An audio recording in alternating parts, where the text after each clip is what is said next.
Prime Minister Narendra Modi today said that his government is dedicated to the welfare of the underprivileged families of the country. He said that his government started various schemes to ease the lives of these families.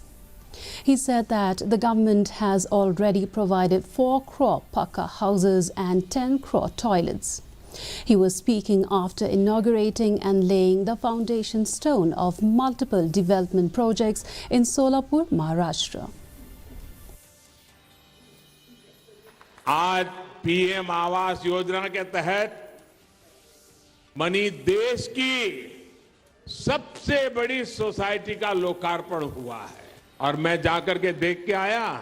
मुझे भी लगा कि काश मुझे भी बचपन में ऐसे घर में रहने का मौका मिला। ये चीजें देखता हूं, मन को इतना संतोष होता है।